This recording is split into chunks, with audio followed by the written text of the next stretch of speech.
Pemerintah Kota Bandung melalui Dinas Ketahanan Pangan dan Pertanian per Rabu 21 Juli 2021 mulai melayani pemotongan hewan kurban masyarakat di rumah pemotongan hewan RPH. Layanan penyembelihan hewan kurban di RPH ini dilakukan untuk mencegah penyebaran COVID-19. Seperti inilah suasana pemotongan hewan kurban di rumah pemotongan hewan atau RPH milik Dinas Ketahanan Pangan dan Pertanian DKPP Kota Bandung. Layanan pemotongan hewan kurban di RPH ini dikhususkan untuk warga berdomisili Kota Bandung.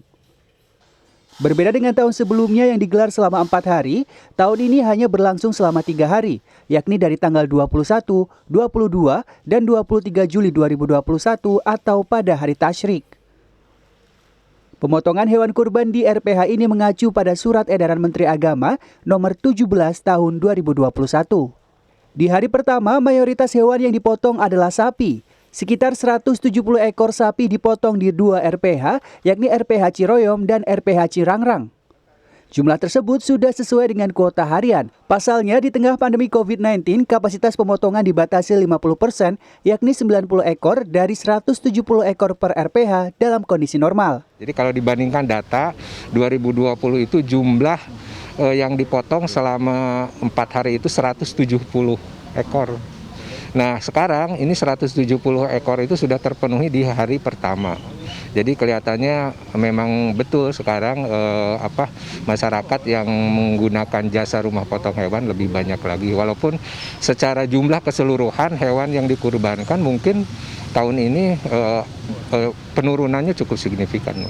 Khusus di RPH Ciroyom, lokasi pemotongan hewan lokal dan impor dibedakan. Sebab antara hewan lokal dan impor memiliki perlakuan berbeda sebelum dilakukan penyembelihan.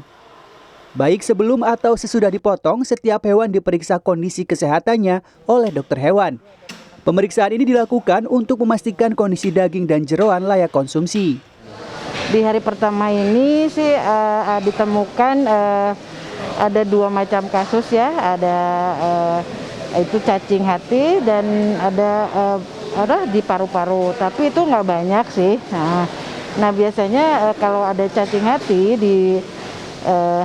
cacing di hati, biasanya kita kalau seumpamanya dia banyak ditemukannya di menyeluruh gitu, itu biasanya kita afkir dan tapi dagingnya masih tetap bisa dikonsumsi, hanya hatinya.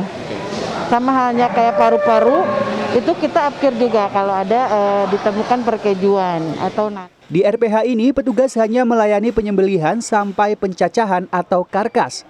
Sedangkan pendistribusian sepenuhnya dilakukan oleh panitia dari masyarakat yang melakukan penyembelihan di RPH. Kenapa kita memilih memotong sapi di tempat penjagalan ini? Karena kita di sini kan lebih efisien. Dari segi waktu mereka sudah profesional. Daripada di ini kita tidak tahu, ya kan? Nah, dan kesehatannya juga lebih terjamin. Untuk 1 ekor sapi yang dipotong dikenakan retribusi sebesar Rp35.000. Selain itu, masyarakat mengisi formulir permohonan, melampirkan kartu identitas, serta calon pengguna layanan harus mengikuti tata tertib, protokol, ketentuan, dan persyaratan pemotongan hewan dalam situasi pandemi.